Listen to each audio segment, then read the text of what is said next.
Are you seeing alliances being created? The Russia-China connection got stronger. A lot of that was because of the oil relationship. You want us to do business with China? We'll open up TikTok, but you got to open up Facebook, Twitter, all this other stuff. The Hilton in Shanghai, you can actually get on Facebook and you can actually Google things, which I would not have known had I not physically been there. Do you think the Fed did more good or bad to America? We don't have free markets anymore. That's kind of like saying Bezos, Buffett, Gates, these guys make all the decisions in the world. I believe in fair capitalism. What is the alternative, though? I also believe in democratic socialism. If America were to go back to gold standard, who would be against it? Wall Street, the banking community. It makes sense. Have you ever seen America as divided as we are today? I have not seen it this tense. How close are we to civil war? On the streets or in the markets?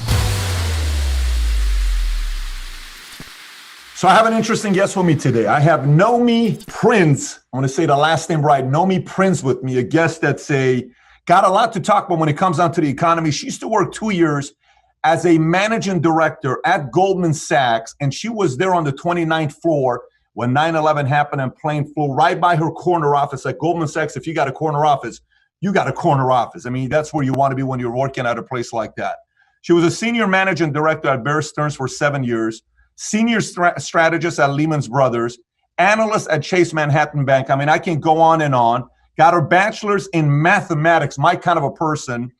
Then she got a minor in music and master's in science and statistics from NYU. She's written multiple books, one of them being Collusion, How Central Bankers Rigged the World in 2018 when the book came out. And the other one is All the President's Bankers. With that being said, Nomi Prins, thank you so much for being a guest on Valuetainment. Yeah, thanks so much. A pleasure. It's good to have you on. So first question, I want to start off with a soft question for you so we can kind of get to know each other. How close are we to civil war? On the streets or in the markets? Give me both.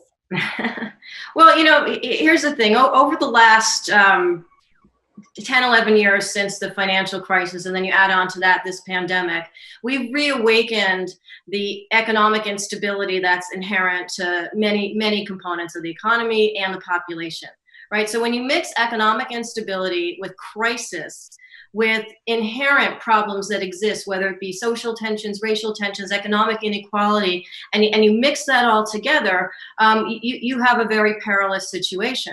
And if you put on top of that the fact that markets and the financial asset side of the equation has been helped by so much compared to the actual people part of this equation, then we are close. We're not even close. We are in the period of civil unrest throughout a lot of the world, including what we've seen recently in the US. But we're also at a point, and I call it a sort of permanent distortion between what's happening on the financial economy side in terms of also how it is helped and subsidized versus what's happening on the real or the foundational economy side, the small businesses, the individuals, and the things that they face.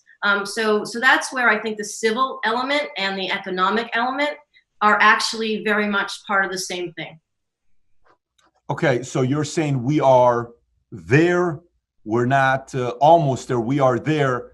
But do you think, I mean, maybe the question I'd ask might be slightly different. Have you ever seen America as divisive, as divided as we are today yourself? I mean, you lived in New York, you lived in different places, you've had a lot of different experience. You worked at some of the most reputable companies worldwide at their peak. People relied on them with the decisions that they made. You ever seen America at a point where people are divided, going at it, the riots, the protesting? You ever seen something like this yourself? No, I mean, I think we're in a very divisive point in America's history, at least in the personal history that I've experienced in my lifetime, because of these kind of conjoining factors, because of the economy, because of finances, because of all the tensions that brings up, and because I think we are in a very polarized part of U.S. history. I think the world, to an extent, is polarized in many places as well, and so there's a sort of feeding between our country and other countries and so forth around the world. But I think the fact that we have as much sort of instability on so many levels of individuals, of the economy, of races, of social elements and so forth, I have not seen it this tense. So therefore, I've not seen it this bad. The financial crisis of 2008 definitely opened up more financial instability to a large swath of the population. That's definitely true. But there wasn't as much of a sort of tension and a sort of almost push to completely change out of our situation into something better for a lot of people, and the tension on the other side of others wanting to keep it exactly the way it is.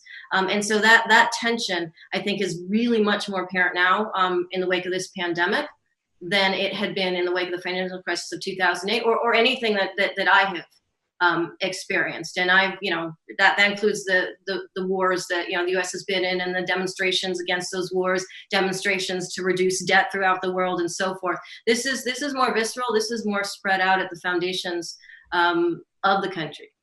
How much of this do you think is the media?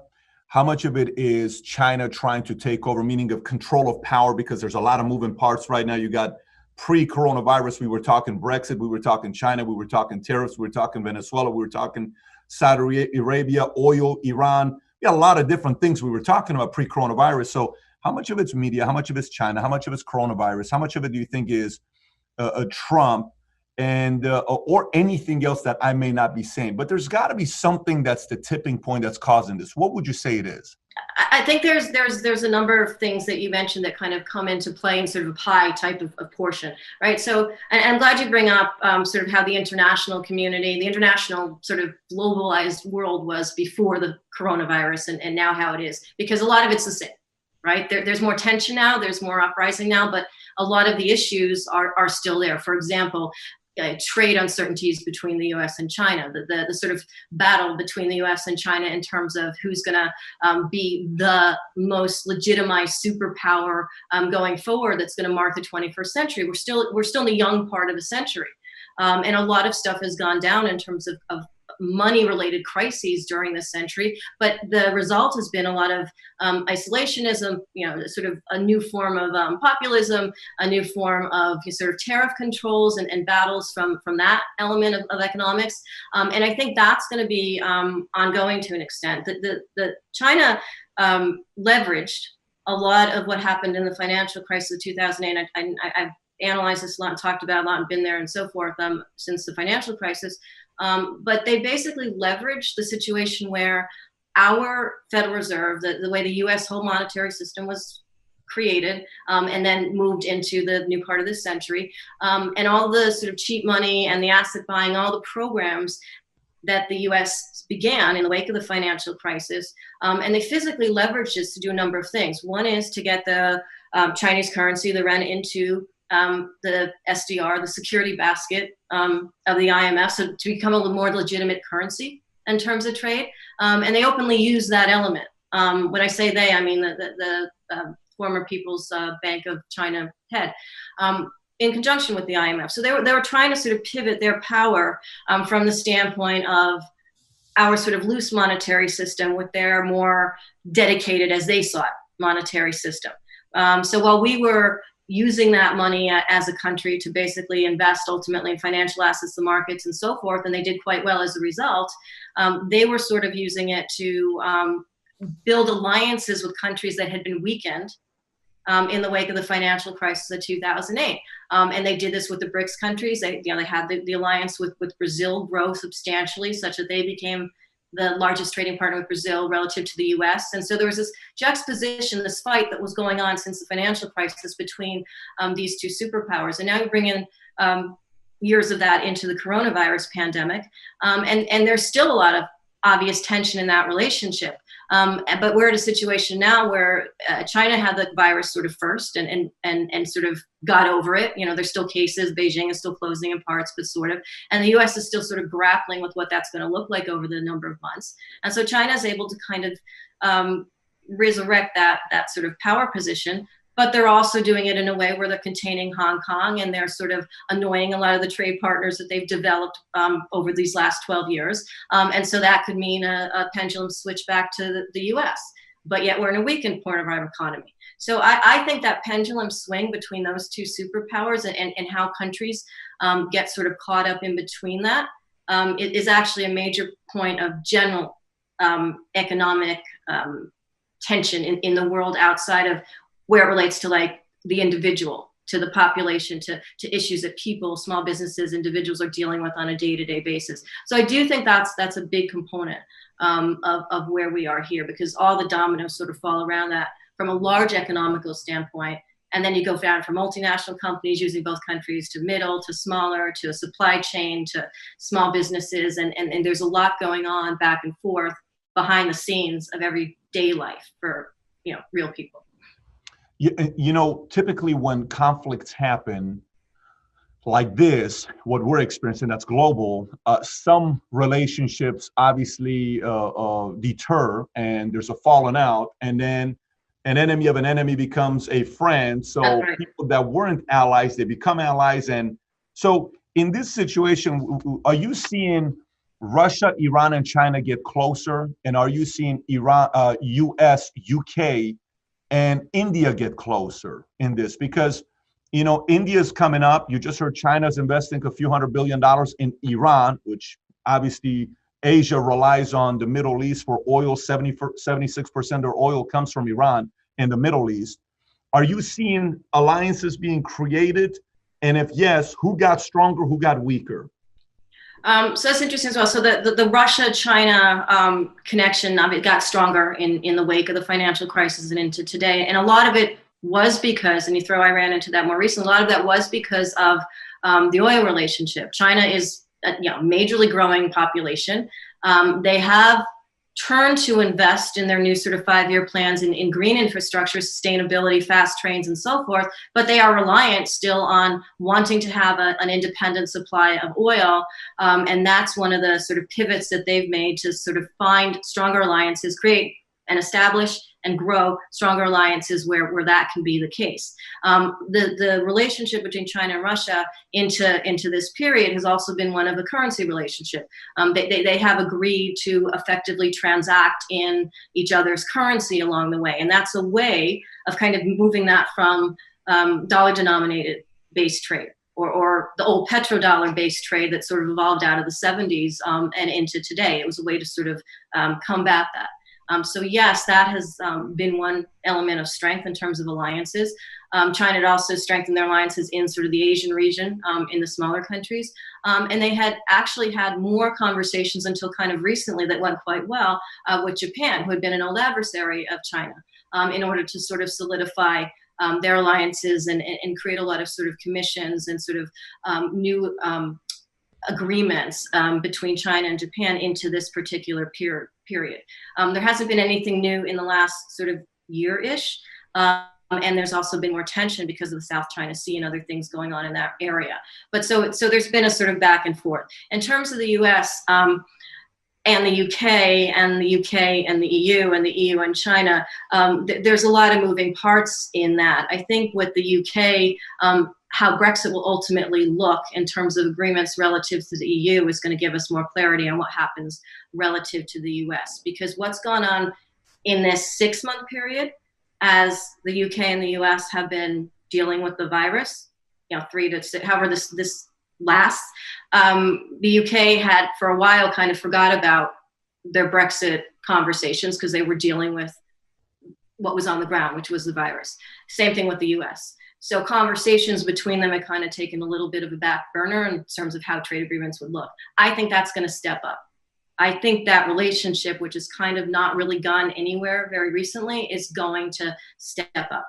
And I think that China is going to have issues between the UK and Hong Kong and China, China and the EU, which are going to make that whole arrangement from a standpoint of trade diplomacy and power a little bit looser than it might otherwise have been, weaker than it otherwise might have been. You think China trusts Russia? Well, let me ask it in a different way. You think Russia trusts China more than they trust US? I think Russia would be trying to get what they can out of both sides. Okay, I agree. So I don't know. I don't know that it's necessarily a trust issue. It's a pragmatic issue. I think that they would be trying to balance. They are trying to balance.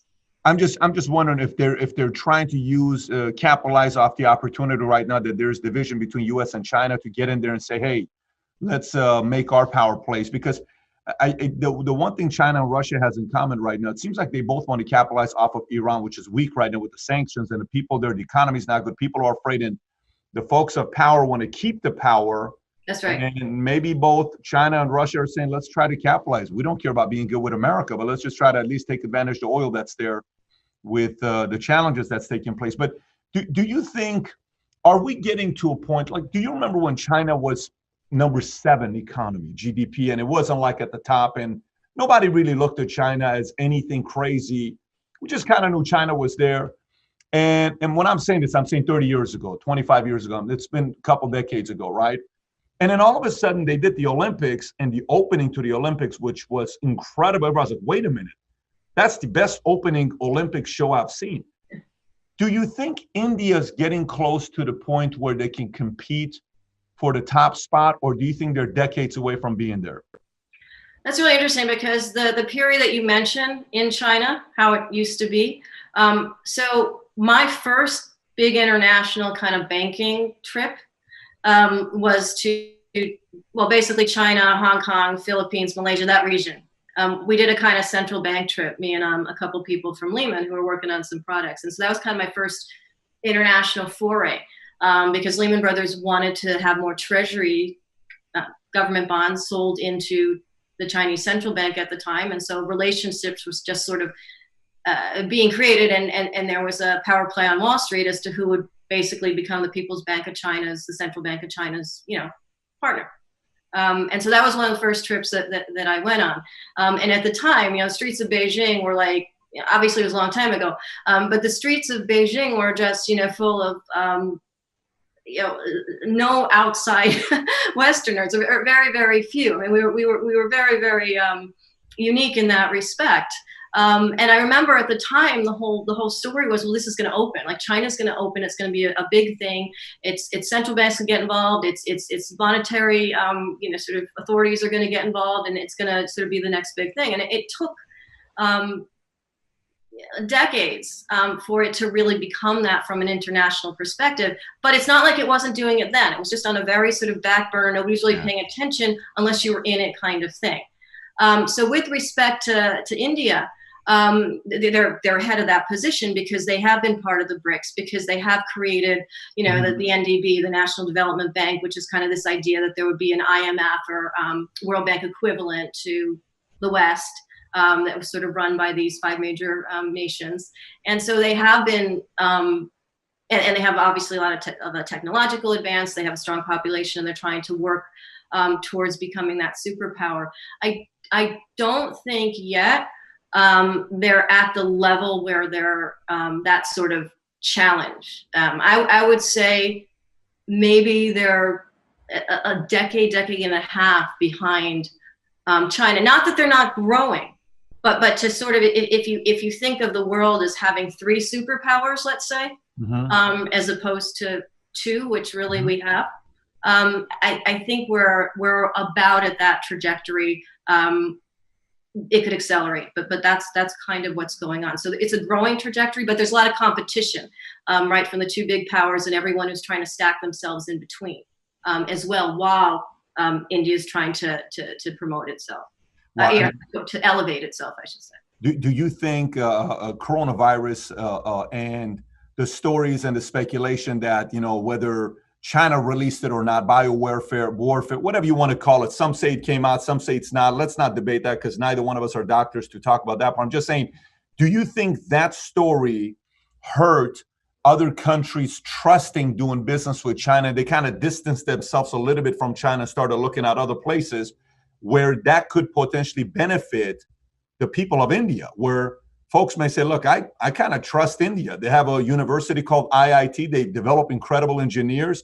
They seem to be better than MIT on a lot of different, scores that I look at. And I remember being in India. I don't know when it was, when we went to India, and we were there with the chairman of State Bank of, was it 2018 or 2019? We were there at an IIT with 5,000 engineers, myself and the chairman of State Bank of India, Arundhati Bachari. This woman is a leader amongst leaders. She was on the Forbes top 20 most powerful women around the world, 240,000 employees. And she said, India writes the most life insurance in the world. I'm like, come on. She says, no, we have the most life insurance policyholder. I said, what's the data? 316 million people in India have life. And 360, she says, yes. I said, what's happening with India? She says, just watch, India is going to come up. So do you think the event of coronavirus hurt others wanting to do business with China, and it benefited India to come up because more countries trust India than they do China? I think there's two things on that. I do think that trust from the sort of multinational business community relates into where they see stability. So whether or not they trust that China did or didn't, or something happened that we don't know about, or whatever with respect to the virus, I think the sort of result of that would be wanting to do more diversification of their business, and India, for all the reasons you mentioned, and also the fact that it has an open society from the standpoint of information flow. So if you look at all of that together, there's more of a sort of democratic release of information within India, and then from India to the outside world. And I think that actually is that pivot, is why India is therefore also more attractive. Aside from the growth, aside from the technology, aside from the minds, aside from the size, aside from the desire, is also that it has more of an openness within itself. And I think that's something that other countries can relate to a lot better. So I think with respect to China, that whatever has gone on or not gone on with respect to the virus, it's more indicative of the sort of nature that other countries can have relative to be more suspicious of China, simply because in general they don't allow the same level of communication flow amongst their people, obviously with what's happening in Hong Kong, and also for international people who are working or traveling in and out of China, or will be once all the barriers are sort of lifted throughout the world in terms of coronavirus bans. But I think that's an issue that is at the core, that transparency issue, that freedom of communication issue, which is what surrounds whatever happened with the coronavirus. I think that's something that countries and companies do very much consider. Yeah, because when you think about superpower military-wise, you don't think India. You don't think about India as somebody that wants to go to war and wants to go. When you think about superpower, you think about nuclear, you think about Russia, you think about US, you think about certain superpower. India comes across as wanting to be more collaborative, to work with. And you're talking about a 1.4 billion, whatever the population is, give or take. I mean, that's not and they're focused on education, and it's coming up. Their prime minister is a strong individual who believes in capitalism and innovation. So it's very interesting to see what's going to happen there with them. But I sit down with different people, and I always watch their reaction on how they feel about China. And I'm curious to know what you're going to say. When I talk to Ray Dalio about China, he has a different angle. When I talk to President Bush about China, different angle. I talk to General Spalding about China, different angle. Some of them we don't trust them at all. Some are very careful on what they say about China. And it's almost like they're uncomfortable because they have business dealings. How do you feel about China, and how do you view China yourself? Well, I mean, I don't have business dealings with China myself, so I'll just throw that out there. But I've studied for the last, since the financial crisis in particular. I mean, aside from, I mentioned I've been in China back and forth for decades, but as I have lots of places in the world. But what I specifically look at is the kind of public communication that happens between the U.S. and China. And from my angle of expertise, the sort of central bank, the sort of monetary policy, sort of initiatives relative to currency that happen between the two countries. And so with respect to China, there was a lot of, and there still is, talk of whether they manipulate their currency or what have you to have better sort of trade positions and trade advantages. And I think any country really that would to an extent, move their currency up and down to help their own position. And I think we've done that from the standpoint of our 0% monetary policy and the increase of the Fed's balance sheet. China's done it from the standpoint of moving their rates around and what they consider non-QE, which is moving money into their economy or lending money to regional alliances so that they become dependent on China.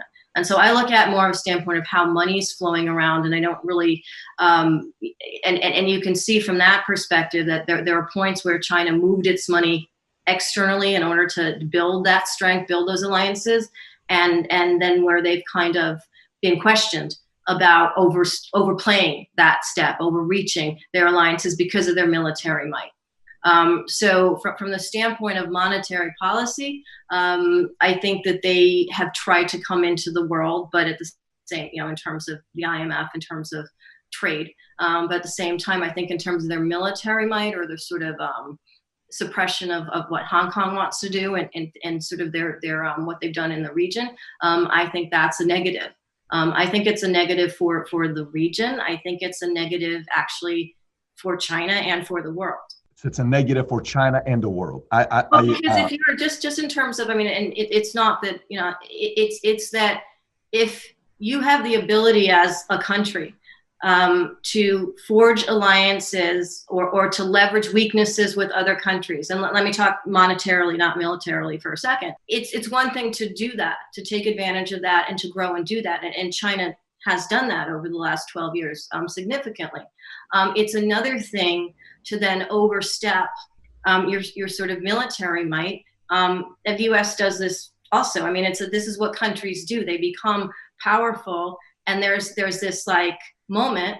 There's multiple moments, but along the way there are moments where there's a choice to be made, whether sort of maintaining an economic, diplomatic alliance is the number one priority, or whether they're sort of overstepping from a more sort of bullying or sort of militaristic pivot. And those things could be back and forth. And I think with respect to China, they've had this run, and now they're in this position where they're overstepping the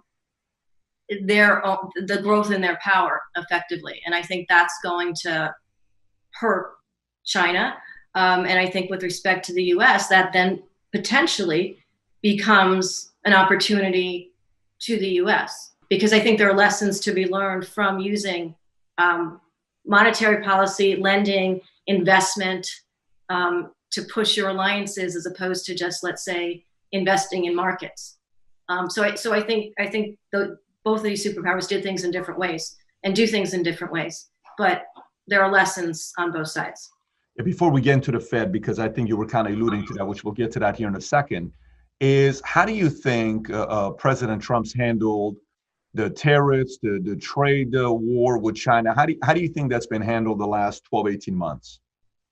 Well, I think one of the results of the last 12 to 18 months is that both countries are trading less in general and with each other. So where we have less of a deficit in trade relative to China because of the tariffs, it hasn't helped our overall trade position in general, because the whole overall world, what has been happening as tariffs have been in play, have been sort of the battlefield, is that economies have also weakened at the same time.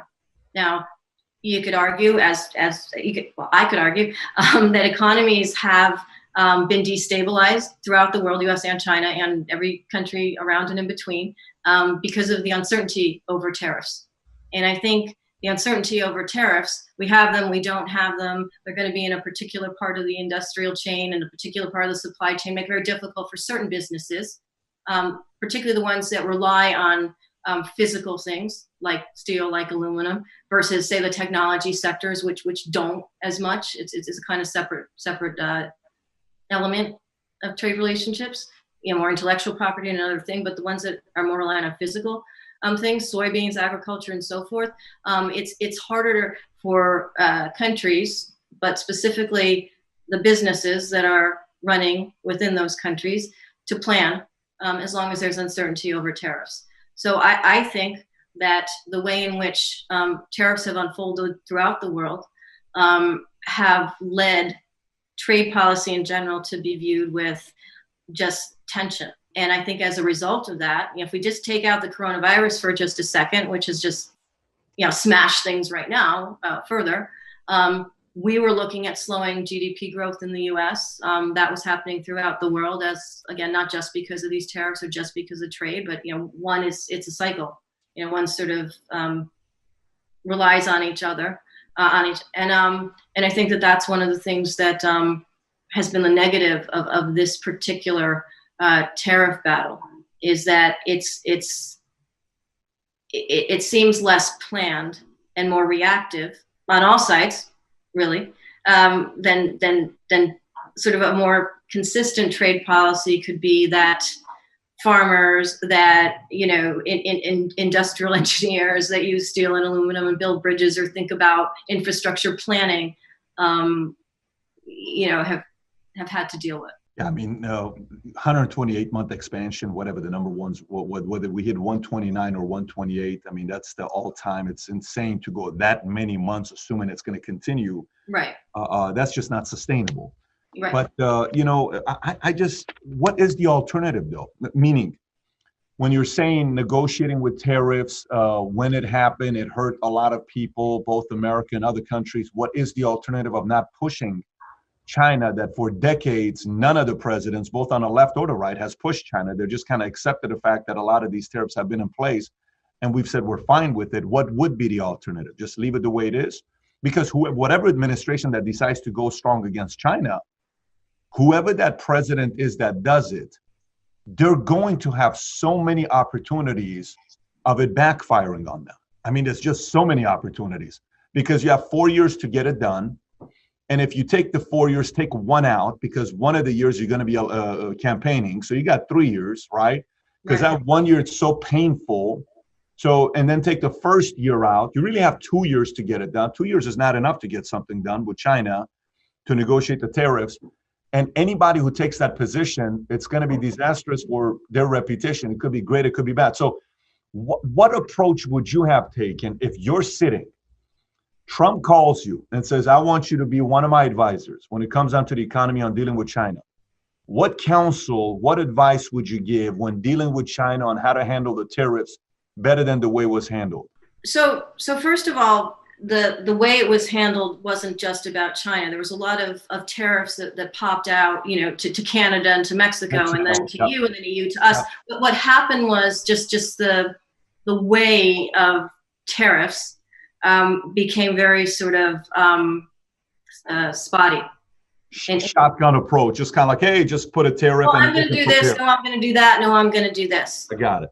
So it isn't that there weren't certain products that should be protected, you know, on our side, and that there are things that we can negotiate in terms of trade policy, and in terms of whether we call them tariffs or whether we call them, you know, required, which kind of ultimately happened in the phase one deal, you know, purchases to sort of equate fairness amongst the variety of products that we have. So, you know, you buy a certain amount of our agriculture, we'll do something else in return. That kind of conversation in a more fluid way, and around the world, again, because it wasn't just what was happening between the U.S. and China. There was a lot of U.S. and other countries that in which there were these conversations going on as well.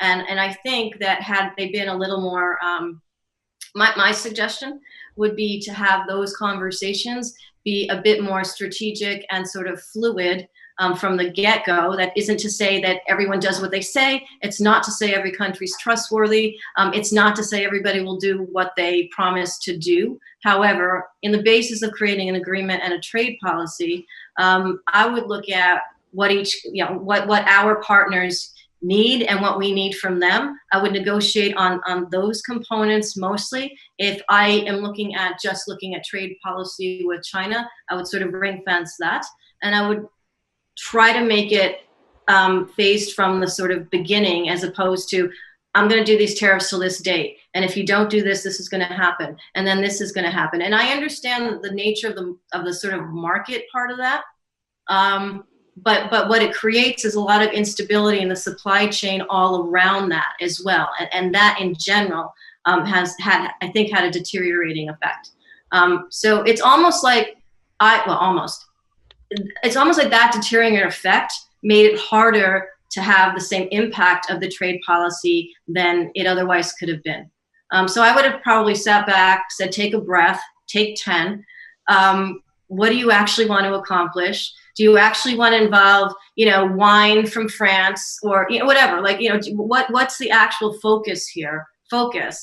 and then look at a multi-tier, potentially multi-phase agreement that works. That's interesting. And by the way, a part of it is also style, on what his style is. He's got a real estate shotgun approach. You're not giving me that deal. I'm going to take this away from you. I'm going to do this. I'm going to do that. So it's well, that's the classic. I walk away, right? It's like, yeah. You don't want this deal. I leave the room, you deal. Yeah, absolutely. But on a international arena where people from, the person putting, gas into the tractor of the farmer in some, farm in, Iowa or whatever versus, a multinational executive versus everyone in between, there are different kinds of impacts. So yes, that is his style. I think history will ultimately look at whether that, was effective or if other styles are more effective with respect to this trade conversation. Sure. Or conversation. But I also think that in terms of general diplomacy, there could have been a way to do that walk away, but do it in here's our plan, here is kind of what we want to do, and actually have it more sort of laid out and discussed, as opposed to walking away every time and coming back and walking away and coming back. I think that's where the weakness came into play. All around the world from the trade tariff battles. Have you read The Art of the Deal? I have not read The Art of the Deal. Oh, you haven't read his book. It's a very good book. If you've not read the book, it's an excellent book. So let me ask another question that has to do with China. So if we're negotiating with China and the president's talking to you and the team is talking and they're saying, look, Nomi, you just brought up yourself, the currency manipulation is what they do, okay? And you said that they do currency manipulation, but you also said everybody else does it. Okay, fine. Yeah, let's just say everybody does it, but we know nothing about what they do because they don't have free press. We have no idea what they're doing. They tell us what their unemployment is. We don't know who's reporting the unemployment. It definitely cannot be 2.8% for the last 20 years. So the reporting of data, there's no integrity in it. You're dealing with 1.5 billion people to say you have unemployment of 2.8%. And there's currency manipulation. There is human rights challenges, the data we don't trust, a bunch of other things that we can get. Okay.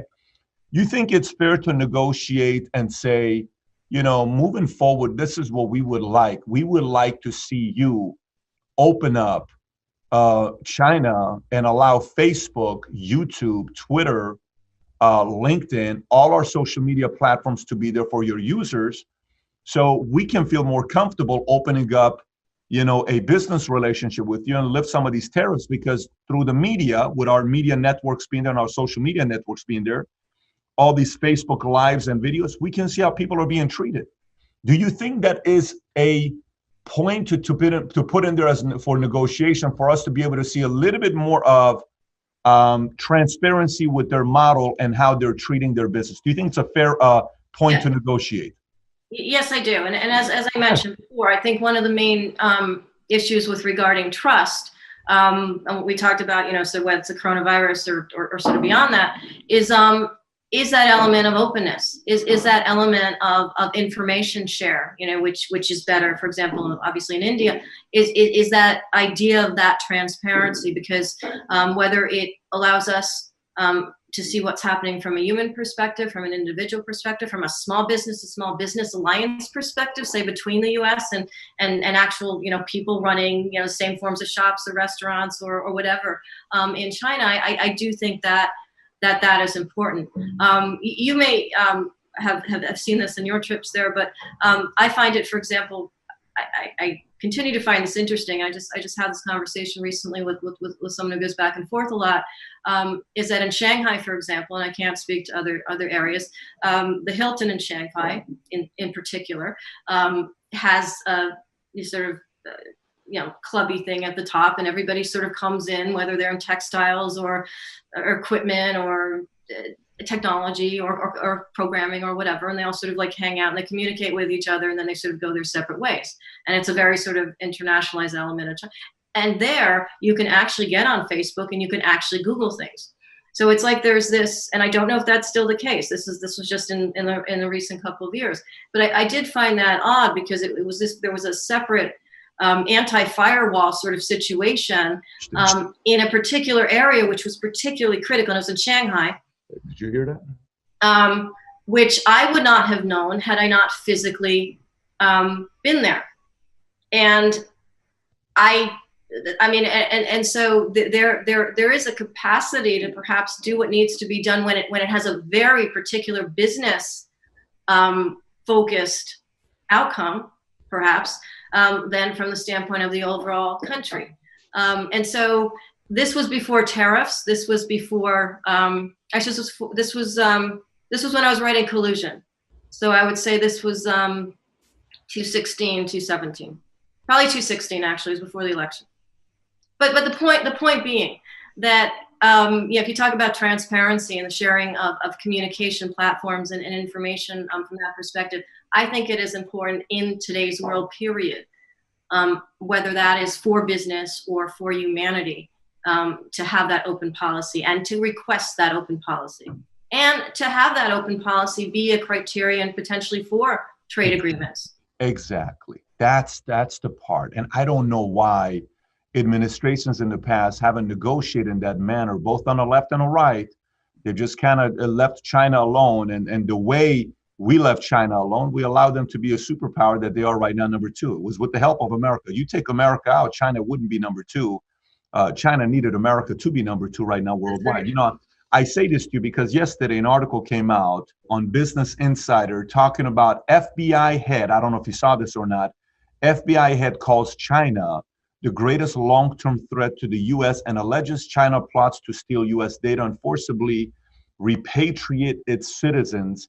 And it goes into talking about the Chinese government is engaged in broad and diverse campaign of theft and malign influence, and it can execute the campaign with authoritarian efficiency. They're calculating, they're persistent, they're patient, and they're not the subject to righteous constraints of an open democratic society or the rule of law. So for me, I'm kind of glad Pompeo, India shut down TikTok. You saw that. India had TikTok there, and one young girl committed suicide, and she was a big TikTok star.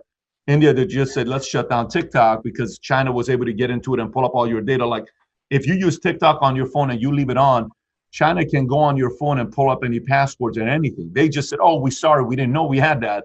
Yeah. And US has 180 million users on TikTok. And Pompeo just said yesterday that they're considering banning TikTok in US, which I believe it's a brilliant strategy because this adds to the point of, you want us to do business with China, we'll open up TikTok, but you got to open up Facebook, Twitter, all this other stuff when it comes down to you. So right. That was a very good perspective you gave at Shanghai Hilton, but did you have a rebuttal to that or respond to that?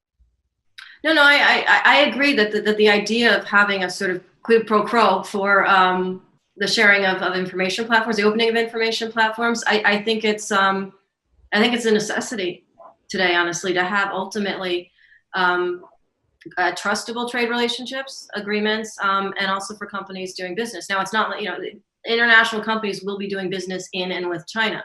So the more, as they are, right? So the more that there's also this sort of entire atmosphere of openness, or at least a more open atmosphere than there is now from the standpoint of these platforms, I think that just levels that whole field. And I think that with respect to China growing as a superpower, relative to the U.S. I do think a lot of that, it did happen from the standpoint of what hurt us into the financial crisis of 2008 and how they sort of capitalized and leveraged our system, our monetary system, our banking system, in order to grow their alliances and in retaliation kind of to our, at that point, instability inside at home. What are the chances of Trump and his administration using the crisis that took place with coronavirus and blaming it on them to write off the $1.13 trillion of debt that we owe them and just say, we're just not going to pay you back this debt? What are the chances of that also being used in the negotiation? What are your thoughts on that?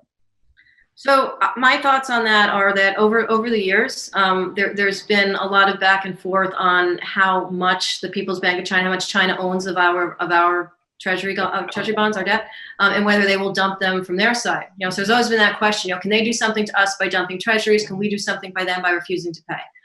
Which you bring up. So both sides of that equation, I think, might be discussed. But the reality of the situation is, it would hurt us to not pay, even if it's China. It doesn't matter. Why is that? To sort of renege, because look at it as a full portfolio of treasuries. Right, we have a $27 trillion portfolio of treasuries in the world. Japan owns a piece. China owns a piece.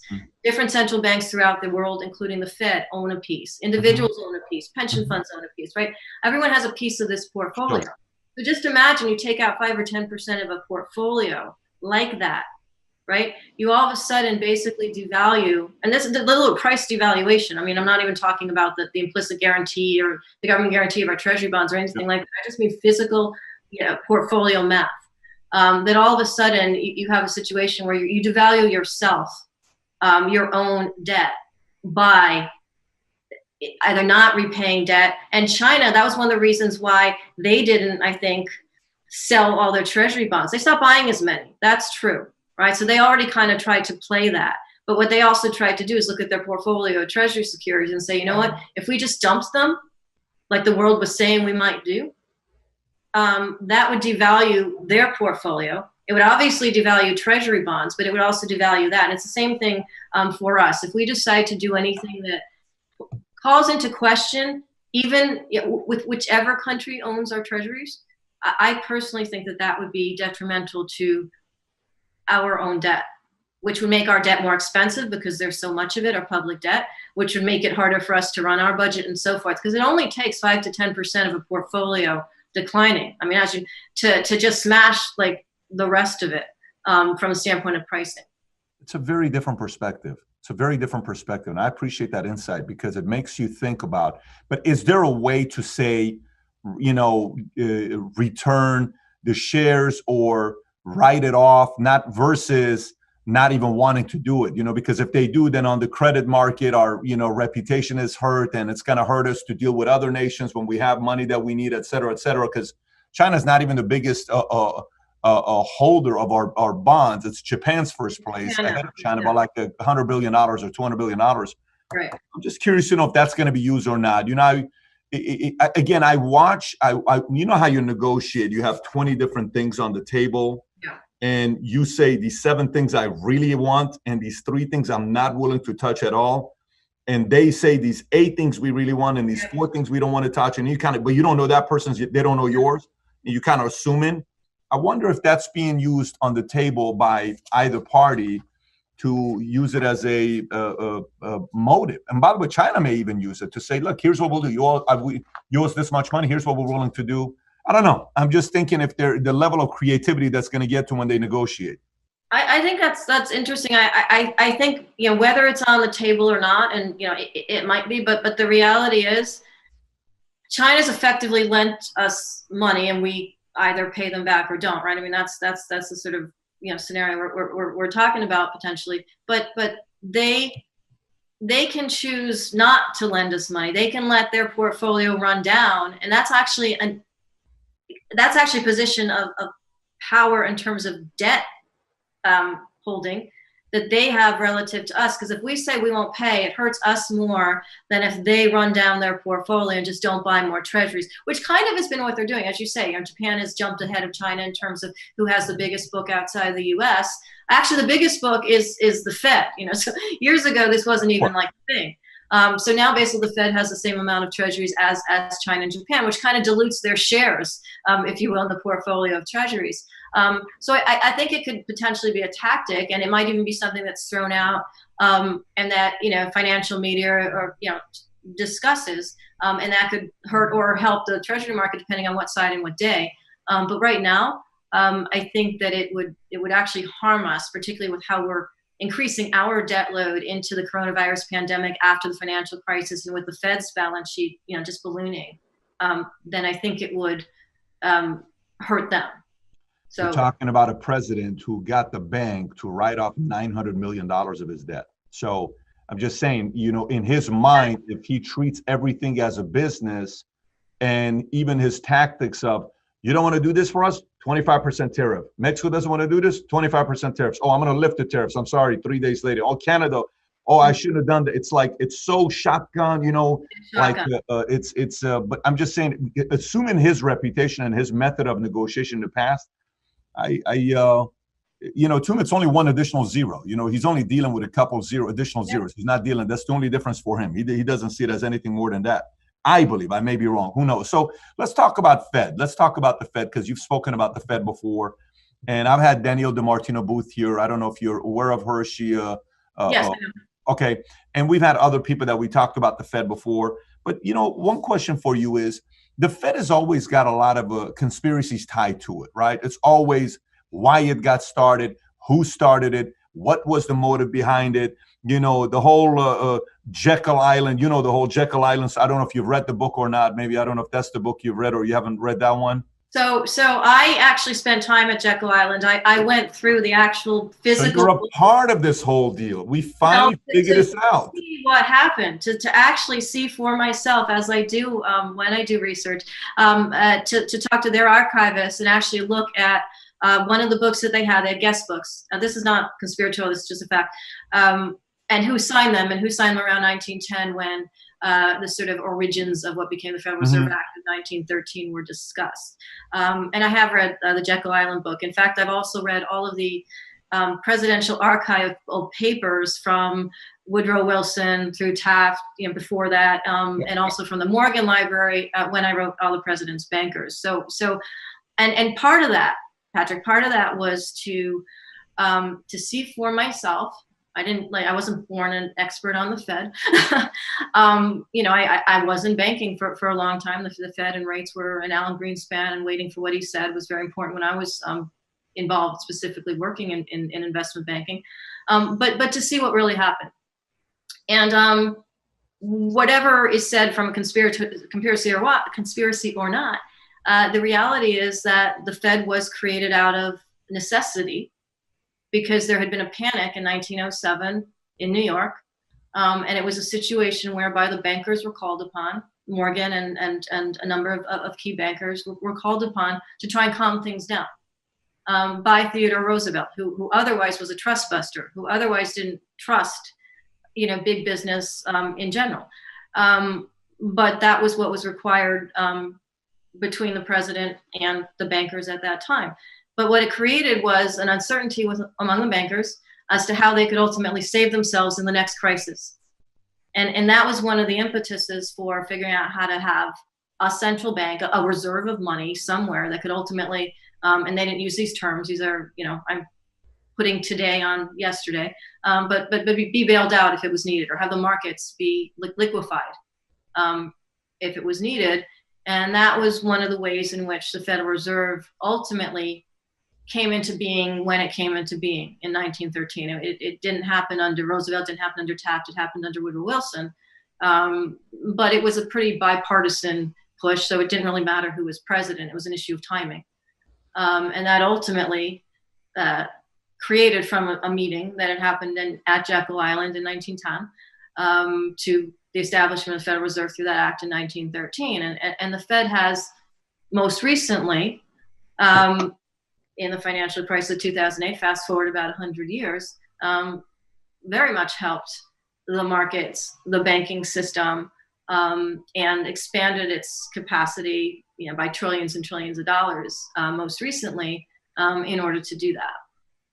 So you went to Jekkyl Island, and the 6 names, the Nelson Aldrich, the Piat Andrew, Henry Davison, Arthur Shelton, Frank Vanderlip, Paul Warburg. Did you see all of those names there, or no? No. Let me go back. First of all, there is a picture of all of them there, but that came later, and that's in the main hall, the main eating area. But no, what I saw was Morgan's actual signature as someone who had been at Jekkyl Island as one of the club members. So the way Jekkyl Island worked, and this I also got information from their historian, is the way that Jekkyl Island worked. It was a club. It was sort of, well, as he said, it was kind of like the first condominium for, like, you know, the equivalent of billionaires at the time, where they would go with their families predominantly over the end of the year. So like a Thanksgiving, Christmas kind of a period. And there would be a tremendous count of sort of servants to individuals. They basically had all the comforts that they would have sort of at home, but at Jekkyl Island. They would close off the avenues to go to Jekkyl Island. Now there's a highway kind of overhang, but then there wasn't. You had to come by boat. They would put posts throughout the town saying, this is closed, this is a period, people are going to be here, it's going to be closed. And you had to have a membership. So Henry Hyde, the Rockefellers, Morgan, this is not conspiratorial, this is in their history, to just come, to just physically walk onto that property from your boat at the time. And one of the things that happened at the time was you could have guests, but they had to be sponsored by an individual who had a club membership. And so what happened at the time was the commonality actually of JP Morgan was with Aldrich, and Aldrich's son actually, who was a New York banker at the time, but who wasn't involved in the six people. He just happened to have been a New York banker. Winthrop Aldrich became the head of Chase for decades. But at that time he was not.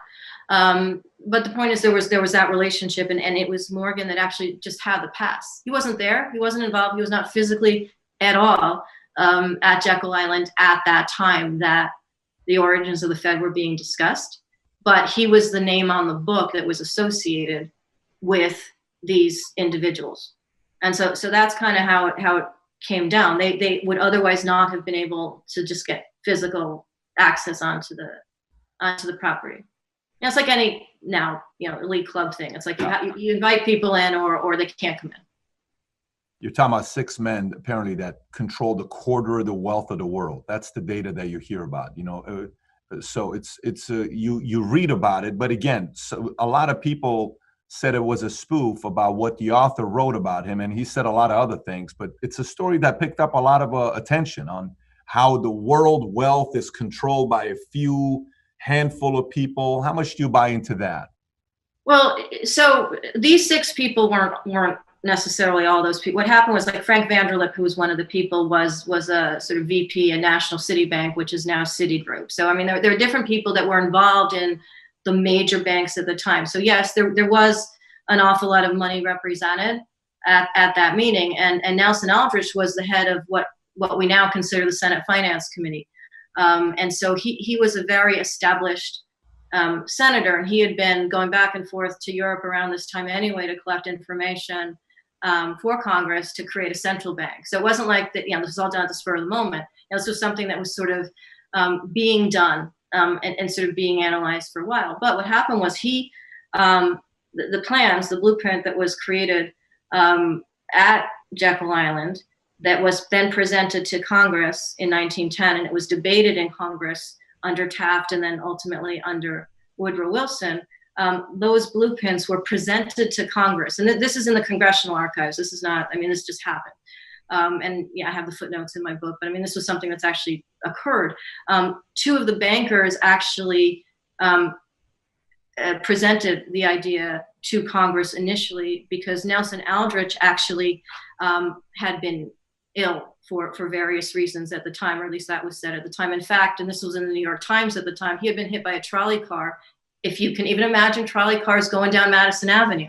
But before he went to Jekkyl Island, according to New York Times, he was actually in a trolley car situation. I don't know how badly he was hit, the article, but the point is, so anyway, he was convalescing throughout this period. He did not, because of that or other reasons, actually initially present the plan to Congress. It was presented by 2 of the bankers that were involved in those 6 people. So whatever is said or not said, the facts of the situation was that there were those people, as we know historically, in that room, and as is currently up at Jekkyl Island, which is now a regular resort. It's been converted over the years. But the presentation of the initial blueprint for what became the Federal Reserve was presented initially by 2 of those people.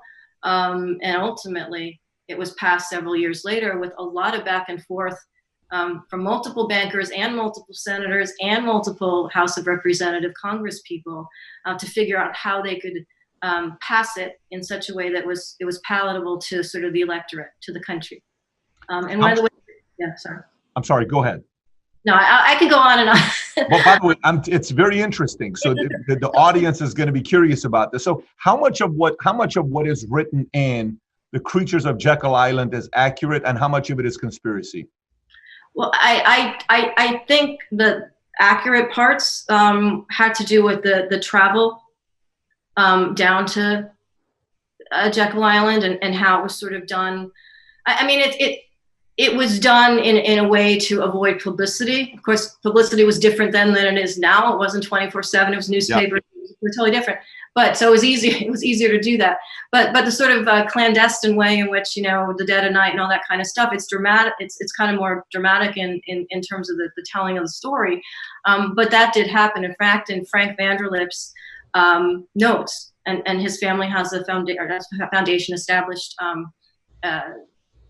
library for basically his records. And he was a prolific writer. He had been a reporter actually before he became a banker. I did the opposite actually. I was a banker and now a reporter. But the point is that he actually, as do a number of those families, have notes and records that they kept very much for sort of posterity. There was a real sense back then, in particular in that part of the country and that part of our history, that they felt themselves to be bigger than themselves, in that they had to tell they wrote a lot about what was happening, much more than happens today. And so the story of going down and the people that went down and how it was done in a clandestine manner was from Vanderlip's own records. Now, he could have been embellishing it. That's entirely possible. I don't know. That was he's dead. But that I don't know. And in terms of how that book brought it up, again, it was more dramatic than even the dramatic telling of it by someone who was a reporter / writer before he became a banker. However, the actual mechanics of the story, the sitting down, the number of days that they were there, and he also wrote about what they ate and all kinds of stuff. I mean, he had some very Vanderlip, not in his own notes. That could have been for effect. I don't know. But the actions that occurred out of it, and the documents that came back to Congress, and the fights in Congress over the passage or not passage, or what it would look like and how it would go down, that all is pretty much, at least from my telling of it, in that I use the records themselves, information that's accessible to the public beyond the sort of more larger story that has kind of grown up around it. Who do you know that knows as much about the Creatures of Jekkyl Island as much as you do? Who do you know? Anybody? Have you met anybody who knows as, because you really went in to find out everything about it? Well, so I did this not just on that. I mean, my book, and this is not to, but All the President's Bankers was my work for, I lived and breathed these presidents, from library to library of the presidents, and also whatever historical event sort of intersected their presidencies. In this case, it was Wilson. Well, from Roosevelt through Wilson. I don't know. I did Bill Grider's book. I think it's I'm going to forget the name now, but it's Bill Grider was obviously a major Fed historian as well. And he's written more about the combination of history and current, into mostly the Alan Greenspan days. Mm-hmm. And so he was one of the sources. Well, his book was one of the non-publicly archival available information sources for all the President's Bankers. So in terms of the history, those were probably the two main books out there, the two main authors. Secrets of the Temple. Secrets of the Temple. How the Federal Reserve runs the country. Right. So he has a section in there that goes into the history and that sort of period and how it was created and the conversations that took place. I specifically read all of Woodrow Wilson's papers. So let me ask you this. There's something I read about what Woodrow Wilson wrote, and it's so interesting that you're saying this because I got it right in front of me. Did he say this or did he not say this based on the research that you did? He said this apparently in signing of the Federal Reserve Act in 1913, his book, The New Freedom, back in 1916. He said, I'm a most unhappy man. I have unwittingly ruined my country. A great industrial nation is controlled by its systems of credit. Our system of credit is concentrated. The growth of the nation, therefore, and all of our activities are in the hands of a few men. We have come to be one of the worst ruled, one of the most completely controlled and dominated governments in the civilized world. No longer a government by free opinion, no longer a government by conviction and the vote of the majority, but a government by the opinion and thirst of a small group of dominant men. Did he say this? So I can't verify word for word what he said, but in terms of his papers, what I found is that he said a portion of what you read, and that in terms of the actual, and I could probably turn around and get the quote or send it to you, but in terms of actually what he wrote, or that was compiled in the presidential library of Woodrow Wilson, it's not verified. However, that doesn't mean it didn't happen, that he didn't say all of that as that quote goes.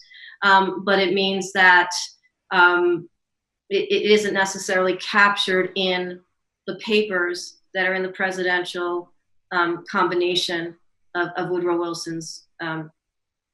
Is it relatively close to what I read? Meaning, so it is very. Yes, okay. Sorry. No, I'm saying, is it close? Is the yes. writing that you have, is it close to what I read? Relatively close to the same beliefs? It is relatively close. Yes. Wow. So he regretted the decision of the Federal Reserve, the Fed being put together.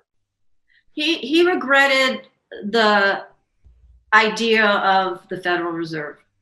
He didn't regret that it was put together, and I'll tell you why that distinction, just to be sort of historical. In the wake of World War I, so World War I begins. He's in a situation where he's running the country, trying to keep the U.S. basically out of World War I in the beginning of it, right? We're a nascent country, trying to become our own power, but like way new in the whole game. He actually relied on the Federal Reserve and the bankers to work together when ultimately he was pushed into or decided, or however you look at it, going into that war. To basically help the Allies. And part of that decision was based on the reliance of the bankers on the Fed, right? They just created this new thing, but they hadn't used it. They hadn't needed to use it. He didn't need to use it, right? And all of a sudden, we have the need to raise money to be a part of a war, or at least to fund our allies. The first thing we did was fund our allies, not enter the war. So the UK, France, and then we ultimately were involved toward the later part of that war. So in the beginning part, he relied on actually the Morgan relationship, just because it happened to have been involved in financing, just physical percentage-wise, of war-related activities, and then some other banks because of war-related bonds that then people bought to finance part of the war. But he did rely on it at that point as the backstop for the banks. So it could have been a situation where he definitely talked about being concerned about having an elite group of bankers or a Fed running the finances of the country. However, also in a situation where he believed it to be sort of expeditious for policy, kind of didn't. So it's just not entirely black or white in that respect. I think he was a very intelligent president. He did things right and he did things wrong, right, as they all do. But I think he weighed that. I don't know him. This is just from my readings, obviously. I think he weighed the benefits with the negatives, as the situation kind of like presented itself. And war was a big situation. That's kind of like saying Bezos, Buffett, Gates, Ellison, a handful of these guys make all the decisions in the world. It's the Walmart family to be able to do that. But America's in so much debt that America goes to billionaires to bail them out. And Chase was a powerful man at that time to be able to, can you imagine a person bailing out a country and supporting out? That's a weird place to be, to have that kind of wealth. Well, I mean, 1893, 1907. You had those families. Particularly the mortgage. So you had them have more money than the government, and even when you talk about basis on those guys today, you still have that balanced to a very large book of treasury bonds and a very large sort of economy. We didn't have that as a nation back then, so the power actually was quite more acute back then, because it was concentrated relative to what the government had in a much, much greater quantity. I mean, you can't imagine President Trump calling up, Jamie Dimon and saying, can you loan me out of like your personal money, something to help me with this whole China negotiation thing, right? I mean, it doesn't happen today. Yeah. But back then, the largest trust buster, from a reputational perspective, and, he's on Mount Rushmore, Teddy Roosevelt, he sent his Treasury Secretary to do it, but he had to ask Morgan for help. So obviously it's a different time. We were not as powerful. We were not as thick. We were not as strong. We didn't have the kind of revenues that we had. We didn't even have the tax system yet. One of the first taxes was what year? 1913 wasn't when we first had our 1913, give or take. So you're talking about there is no revenues coming in for him to be able to do anything. So it makes sense. It makes sense for the richest people to be the people that you got to go to give you the money. Do you think the Fed did more good or bad to America? Over history or now? Over history. Well, I think over history, the Fed wasn't, though it was powerful, it wasn't as powerful as it's become recently. So it has done a disservice, I think, recently, i.e. this century, more so because it's been the backstop of what it considers to be liquidity, or part of its dual mandate of achieving sort of price and unemployment stability.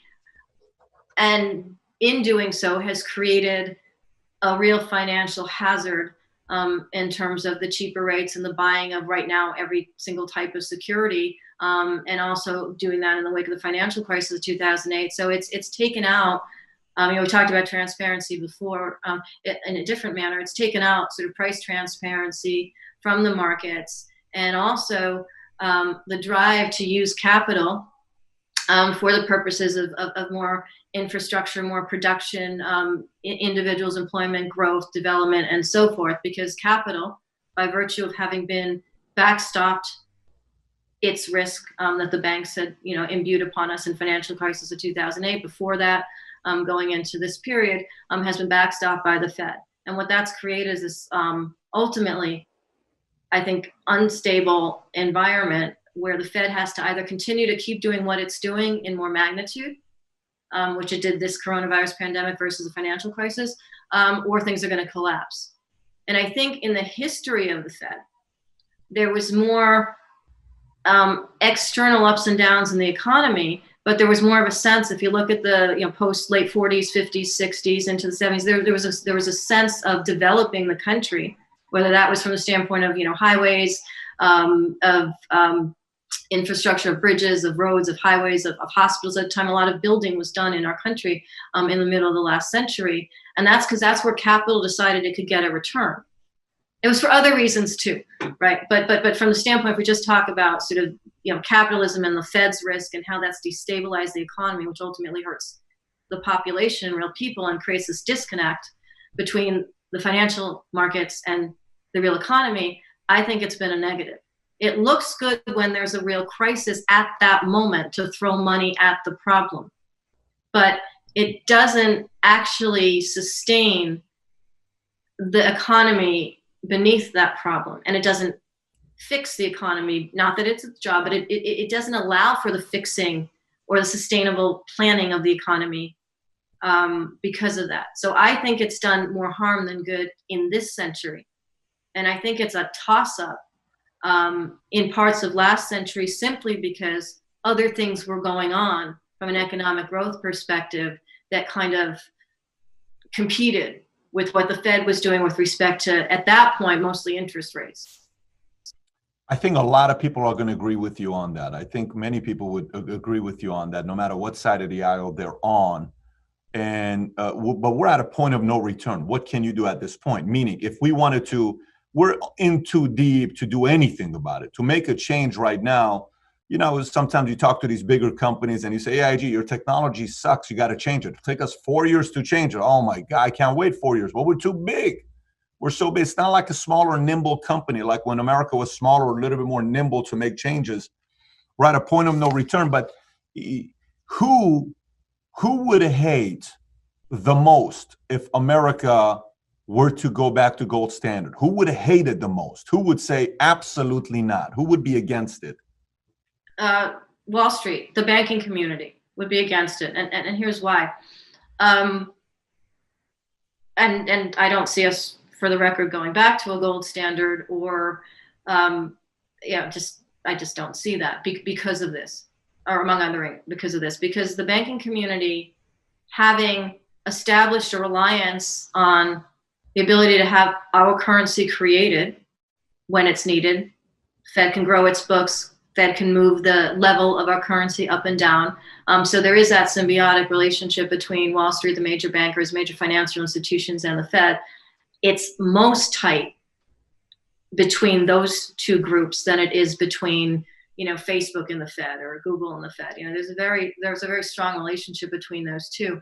And the reason that in the 70s there was such a push to get off of the gold standard, among other things, and this is something that was building from what had happened in 1933, but then we went back off, is that the banking community back then, I also have this in the book, the banking community back then really pushed Nixon, who ultimately did it, but really pushed him to reconsider having a gold standard. And one of the reasons, in other words, to get off it, and one of the reasons for that was that they couldn't really grow and expand from their own capital perspectives with their own backstop, the Fed, or just the idea of moving money in general, if it was tied down, if it was tied to something physical, if it was tied to something that other nations, other actors had more or as much control of as they did. And so the idea of floating off of it, and the idea of having solely a currency based on sort of a fiat nature to a currency, is actually very palatable if, as a bank, you have a call on that currency. And with gold, gold was more constraining. And I think gold would be more constraining. And I think that's something that actually presidents have said on both sides since then. Ben Bernanke, as the head of the Fed, was very much against the concept. Even it was brought up in the wake of the financial crisis because gold was going up, the dollar was sort of hobbling along, things were sort of crippled. He went on record in front of Congress and defended the even possibility of returning to a gold standard. I mean, so did the Obama administration. I mean, this was but it's more because of the banking community that would hate it the most. Let me ask you, if we are on the gold standard, is quantitative easing possible?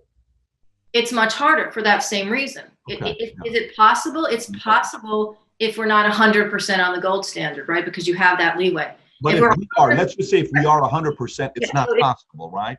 It's not possible. You can't create gold, right? So you can't elasticize gold or the relationship of gold to your currency because you can't create it. Yeah.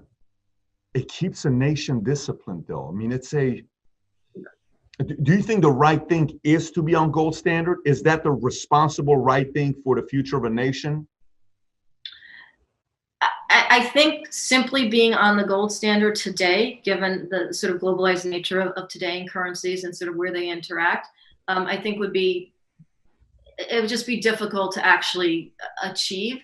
I do think a portion, if we looked at sort of composite currencies, I think a portion of gold is useful in restraining that sort of, we can grow our balance sheet as much as we want. We will be here to buy all your mortgage-backed securities, your asset-backed securities, your commercial. Yeah, we can't have that.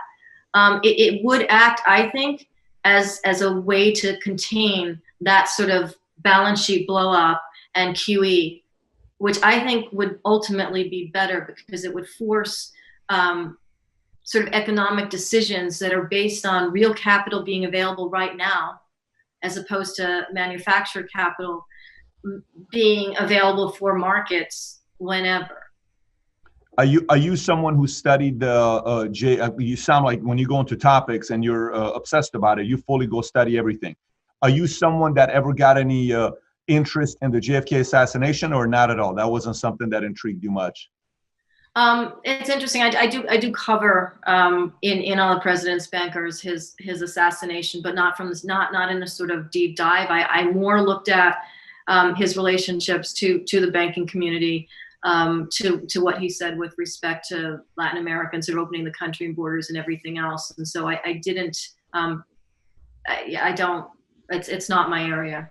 Okay. Yeah, I was just curious to know if you went into the people who were not happy about the direction he wanted to go with Fed and gold and all that, and well, they were not.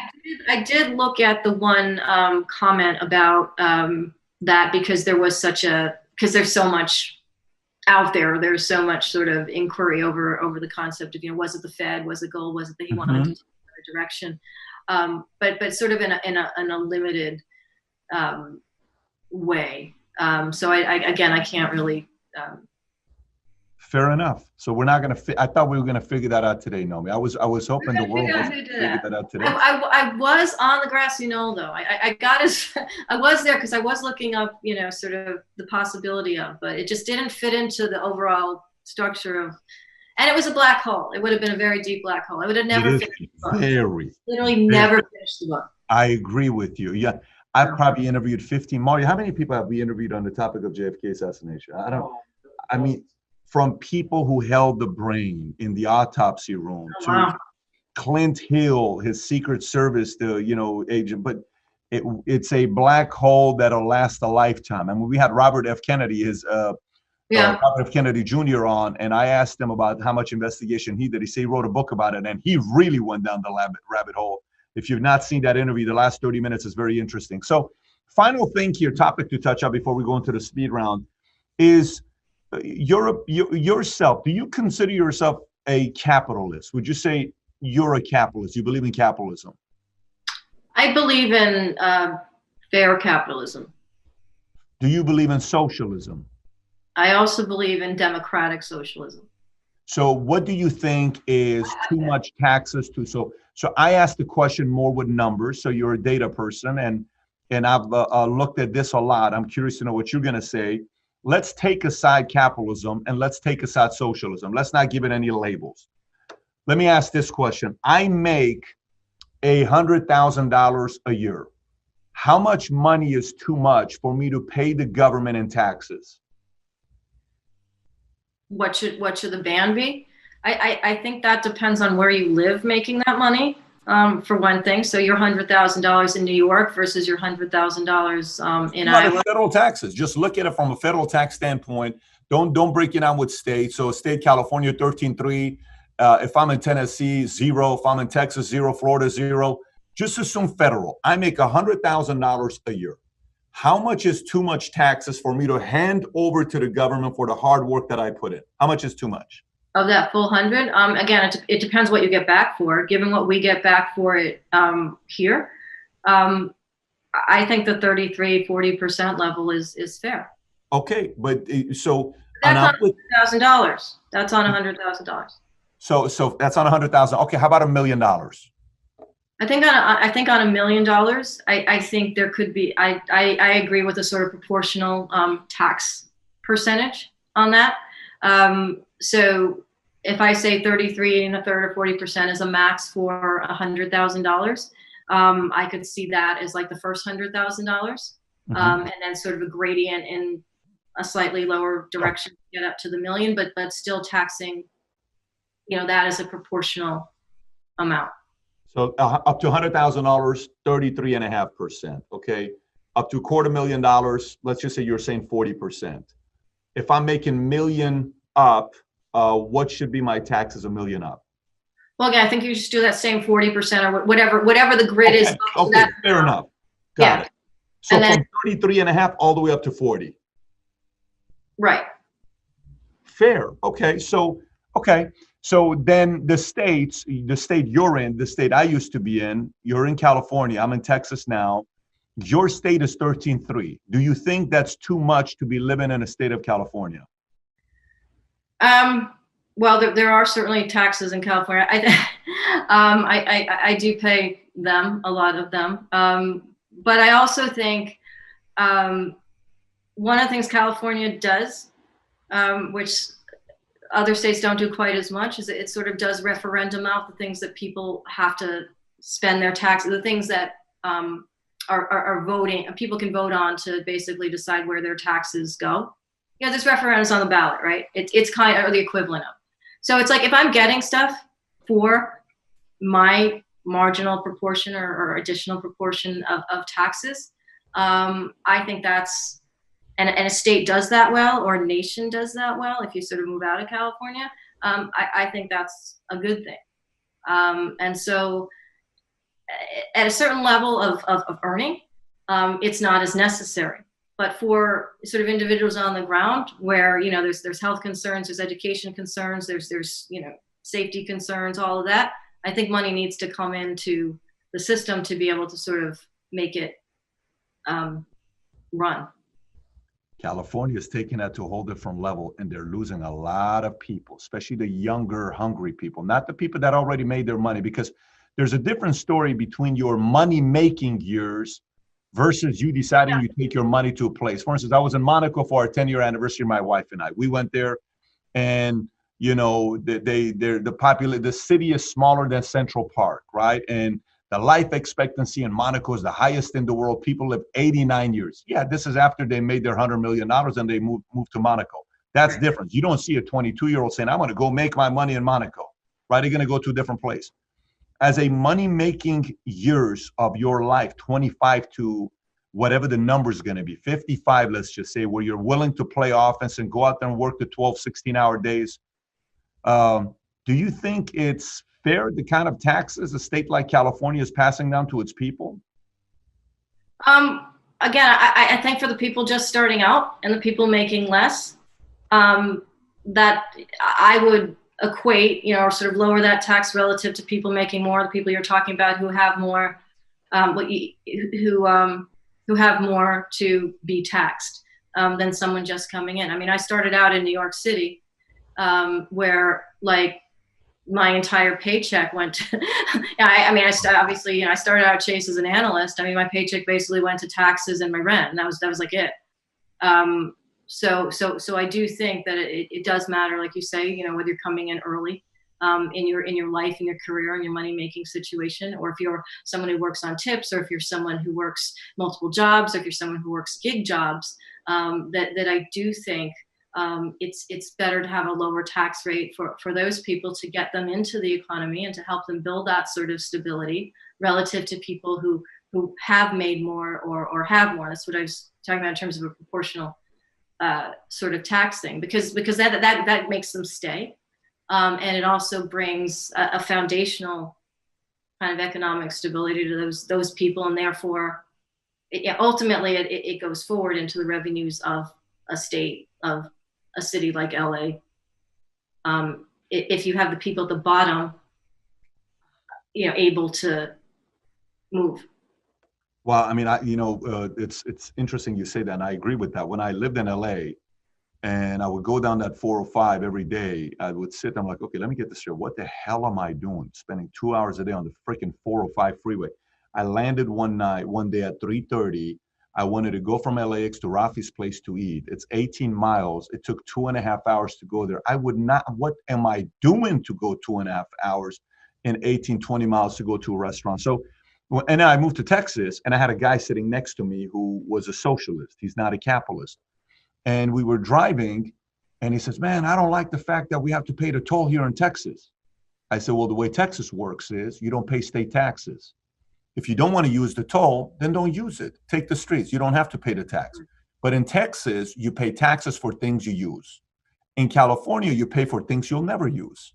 Like they had an express road here in Texas, Dallas, and I would pay the money to go through this express, but there's only 2 cars in them. Like, I'll pay this, no problem. I'm able to go past 300 cars. I never saw that in California. So when you're talking about, and by the way, this is a man that left California at 37 years old, prime money making years, and I'm going to be making money for another 20, 30 years. And they could have gotten a lot of those taxes, but they abused it. And I'm seeing a massive exodus with a lot of younger other people that relate to what I'm saying. So going back to, you said you believe in fair capitalism. I think that's the word you use. I don't want to put words in your mouth. I think you said fair capitalism, and you believe in democratic socialism, which is an element of what Bernie talks about. But Bernie also talks about 70%, and you were a supporter of Bernie. I think you guys did some work together. He relied on you on some of the economic stuff. What are your thoughts when we're talking about 70% of taxes and just bashing rich people? The top 1% of America, they're just so this, and they're doing this, and they're doing, oh my gosh.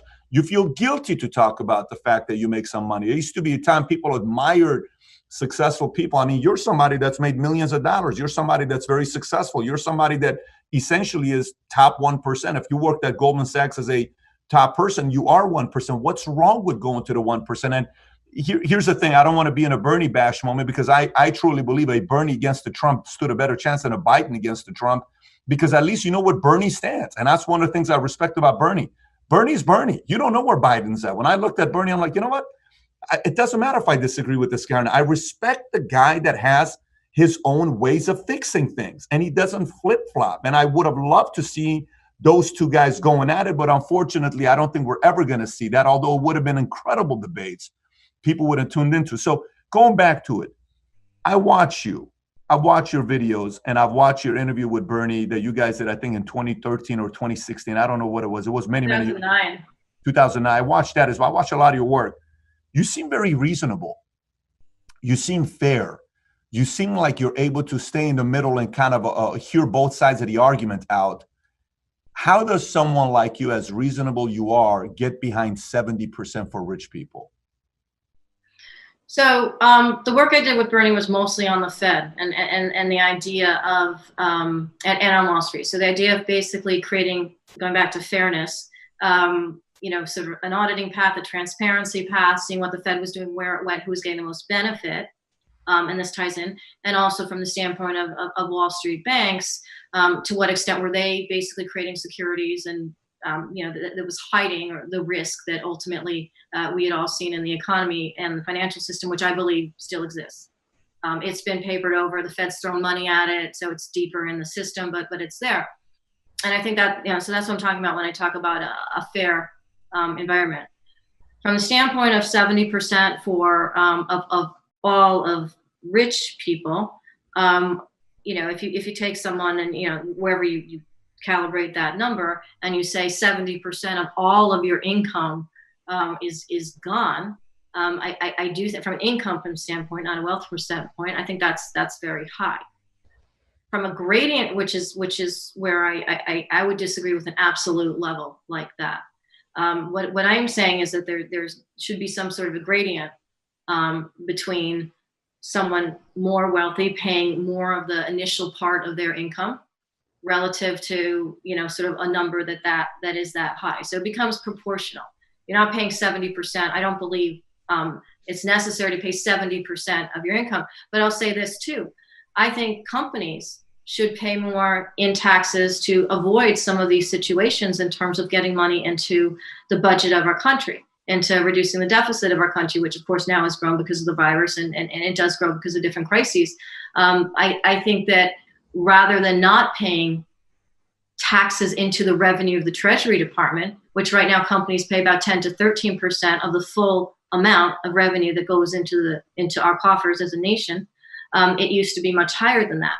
There's maybe a happy medium, but because they're not paying as much, just mathematically, there's a greater amount to be covered in order to run the country. And if there's a greater amount to be covered in order to run the country, and it's not coming from growth, which I think would be the better way to do it, we talked about economic growth earlier, then having a proportional tax system allows some of that to be retrieved. Not all of it, not making up for companies not putting as much in, and not necessarily going to that absolute level for everyone who is wealthy in terms of their income. But I do think there's a give and take there. I think that's a high number. I don't. But I also think that we have to, as a nation, use that money, whatever it is, for things that actually sustain economic growth. And companies and individuals and rich people could be doing that. It's not to say that that's not happening, but to the extent that taxes are taken out, they should give benefit to the overall country, and the overall growth of our country. And I think that helps both the people at the bottom, as well as those who are wealthier, because you just have better roads. Like it might take you 2.5 hours to go anywhere once coronavirus is over, out of LA to anywhere else. That could still happen. But the idea is that you have a more efficient system, whether it's technological or infrastructure wise, because money's going into things that everyone can use, not just rich, not just poor, but all of us. And you think governments are being efficient right now with our taxes? No. So why would taxpayers feel confident constantly paying more taxes while the government can go out there and print money in quantitative easing, give it to whoever they want, and I'm sitting here working my ass off, making 80 grand a year, 100 to whoever it is, $150,000 a year, and barely seeing my kids, and I'm seeing them being bailed out, but I have to pay 50% of my taxes to you, and I'm not seeing the roads getting better. I'm not seeing streets getting better. I have a very hard time with that. That's exactly the point. The fact is, we shouldn't pay taxes into this massive quantitative easing, money creation into just sort of a market perspective, rather than building the roads or having faster trains or whatever it might be, or having better hospitals or more efficient testing system now, or whatever it might be. I totally agree with that. We have mismanaged the creation of money, let alone our taxes, because we mismanaged both effectively.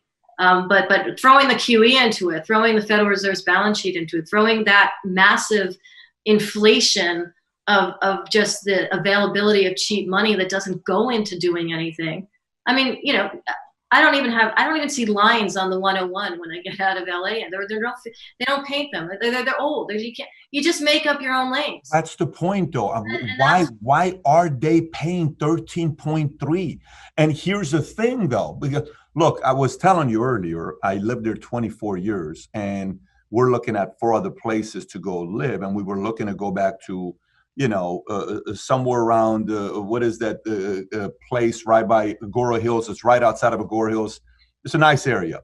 We're looking at Malibu. We're looking at Newport, right? We want to go back to LA. I'm LA. My friends are there. Everything I know is LA. 24 years, from 12 years old to 37, I'm LA, minus me being in the military. We looked at Greenwich. We looked at Florida. We looked at Texas. California went from first place to last place in no time, because they keep saying, pay more taxes, gas tax, this tax. And California's like, okay, how many more things you're going to keep raising, and nothing is getting better? So a question for you. Who are you comfortable having more power? People, government, or companies? In order, if you were to say 1, 2, 3, what would you say? I would say people, companies, and government. We're on the same page. Okay. We're on the same page. So I feel like I can talk to you for hours. I'm really enjoying this. I thought this was going to be an hour interview, and I told you, I said, this is going to be an hour because I have meetings. I'm already hour and 45 minutes we've been together, because I'm having a blast with you. I respect the way you reason and process issues. It's very trusting, the way you process issues. I can't say that about everybody, but I can say that definitely about you, and I appreciate that. Let's do a quick speed round. I'll give you a name. Tell me the first thing that comes to your mind. And if you don't have anything to say about it, just say I have nothing to say about it. We'll be fine as well. Bernie Sanders. Better against Trump. Milton Friedman. We don't have free markets anymore. Biden. Kind of not clear on his policies. Fair enough. Karl Marx. Not great for women, but had some good. Okay. All right, Barack Obama. Diplomatic. I agree. Trump. Knee jerk. I think that's a fair assessment. Richard Wolff. Academic. Safe. Arthur Laffer. I know he's a Marxist, but he's also an academic. That just came to my mind. Arthur Laffer. Don't know. Okay. Alan Greenspan. Out of his league. Hurt risk because of derivatives. Friedrich Hayek. Don't know. Okay. Ludwig von Mises. Libertarian. Interesting. I'll finish with that one. First of all, I really enjoyed our time together. Thank you so much for making the time to be a guest and took all the questions that we went through together with. Very, very good perspective. I'm certain the audience enjoyed the interviews just as much as I did. And once again, thank you for taking the time and being a guest on Valuetainment. Thank you so much for having me on, Patrick. Be well. Anyway, take care. Bye-bye. Bye-bye. Thank you. I've had a lot of different economists and folks that are in the financial world that have their own opinions, but this one was slightly different. I'm curious your thoughts about what she said regarding China, India, Iran, that connection there, and then the topic with the creature of Jekkyl Island, the amount of research she had done. I'd never interviewed anybody that knew this much about the creatures of Jekkyl Island and how J.P. Morgan funded World War I when dealing with Teddy Roosevelt and some of the things that I had handy there with Woodrow Wilson. What were your thoughts about that? And last but not least, when I shared my sentiment about California and taxes, and you heard what she said about it, she worked closely with Bernie Sanders, but she had some stuff to say about taxes. I want to hear your thoughts on those topics. And outside of that, I got 2 interviews. If you enjoyed this interview, I have 2 other interviews I want you to watch. One of them is with 9-year Dallas Federal Reserve expert who talks on TV all the time about finance. If you've never watched my interview with Daniel DiMartino Booth, it's an incredible interview. Click over here. And the other one is someone that I asked her about, where I said, what do you think about Richard Wolff? And she said, academic. And I said, safe answer. And she laughed. If you've not watched this one got heated, but it was a friendly debate. Click over here to watch this. And if you've not subscribed to the channel, please do so. Thanks for watching, everybody. Take care. Bye-bye.